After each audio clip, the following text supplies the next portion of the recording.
एक दफ़ा का जिक्र है कि एक जादुई बाग में रोज़ी नाम की एक परी रहती थी। रोज़ी चांद की चांदनी के नीचे खिलने वाले जादुई गुलाबों की मुहाफ़िज़ थी।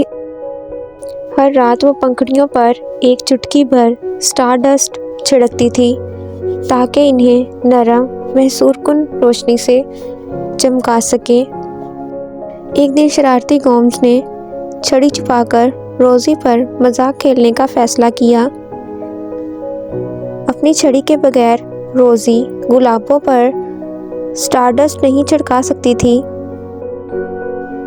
और इस तरह वो अपनी जादुई चमक खोने लगे।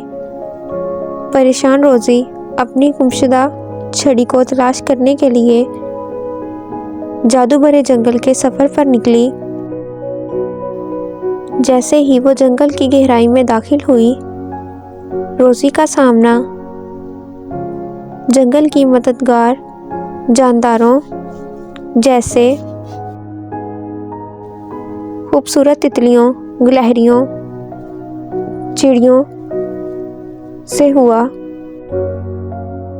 वो इसकी मदद करने के लिए इसके साथ इसकी तलाश में शामिल हो गए और इसकी रहनुमाई करते हुए गनोम गांव की तरफ ले गए जहां उसकी छड़ी छुपाई हुई थी। रास्ते में उन्हें मुश्किल पहेलियों शरारती ग्नोम्स के ज़रिए तरतीब दी गई। जादुई पहेलियाँ जैसे चैलेंजों का सामना करना पड़ा। मुख्तलिफ रुकावटों पर काबू पाने के बाद रोज़ी और इसके नए मिलने वाले दोस्त जेनूम के गांव पहुंचे। अपनी होशियार टीम के साथ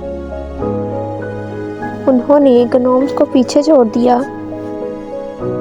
और रोज़ी की छड़ी को ढूंढ निकाला। मदद के लिए शुक्रगुजार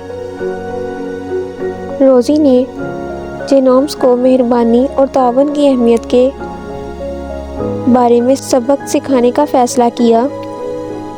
आखिर में ग्नोम्स को अपनी गलती का एहसास हुआ और रोज़ी से माफ़ी मांगी। जादुई गुलाबों ने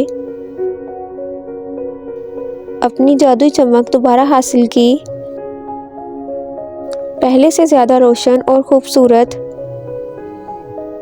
रोज़ी अपने जंगलाती दोस्तों से घिरी हुई होती। पूरे सूफियाना बाग में जादू और खुशी फैलाती रही और एक ऐसी कहानी तख्लीक करती रही जो आने वाली नस्लों के लिए सरगोशी के पत्तों में गूंजती रही।